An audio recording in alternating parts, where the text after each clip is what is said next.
I don't know that timing the market has ever worked out really well for anybody. From James via email, what are your thoughts about the future of interest rates and how should this affect my investment strategy?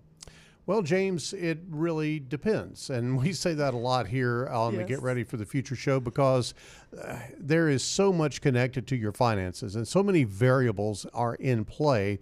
But interest rates are something that we've all dealt with dramatic changes over the last, 3 or 4 years. We got so used to interest rates being almost next to nothing. And so we do say that it does depend a lot on your age.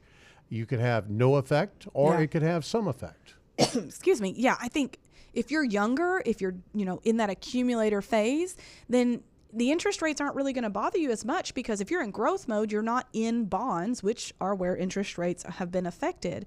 But if you are, in something that relies on debt, they may not have as much growth as they would have in past years. So if you're looking at that, you've got to dig a little bit deeper before you can really answer that question. Yeah, I think that one of the primary objectives, if you are in growth mode, is to accumulate shares of great American companies, maybe inside a mutual fund or ETF or something of that nature.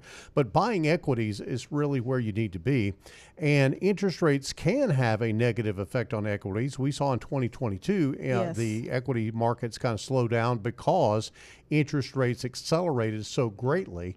We don't see a big acceleration of interest rates on the horizon anywhere. There is no catalyst like we had with all of the government spending back in the early 2020s, but as a result of COVID. But there are things that if you are a fixed income investor, Teresa, I would think that you would want to be mindful about which direction interest rates are going. Yes. I mean, if you already own those fixed instruments, so you've already got some bonds, then those prices will actually increase. Their value will increase as interest rates go down, which we're expecting them to continue doing, assuming everything continues on the current track. The opposite is true. If they were to go up at some point, it'll affect you again then. The other thing to think about if you're a bond investor or fixed instrument investor is paying attention to the time frames. If you want to stay in that market, it might be time to reach a little bit further out.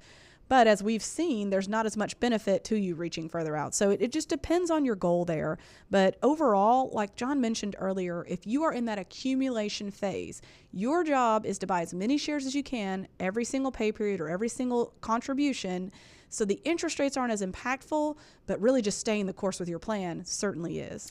There was a lot of conversation, and as a matter of fact, on the fastest 4 minutes in finance, I subbed for Scott on that on Friday, and I talked about tax cuts and things of that nature. And there's a lot that I think we've got to kind of begin to look at now. I said, campaigning is easy. And actually delivering and governing is hard. And so now Trump has got to deliver on some tax cut issues that he wants to talk about. But I think there also has to be some spending cuts, or we could see the interest rates go back up. Yes, if we don't get this inflation under control, they may pop them back up a little bit to try to control that. And what they're trying to do is slow some of that growth. If you think about these companies, they used to be able to get loans really cheap to be able to grow themselves, and we call it leverage, to help them put more into their business and not have to use their own dollars. But as those interest rates have risen, they don't have as much flexibility to do that and stay solvent. So it is slowing some of their capacity to innovate in the meantime. I think the trick also is to not try to time the market. And I appreciate where James is coming from here. But again, I don't know that timing the market has ever worked out really well for anybody. I think you have to build your plan to anticipate whatever may be going on, whether it's a rise in interest rates, a fall in interest rates, a rise in the stock market, a fall in the stock market. We know all of those things are likely to happen at some point in time in the future. I think you have to have a well-diversified plan so you're not fully committed toward one way or the other. Yes, and if your plan accounts for all of those different things, then you can just stay the course.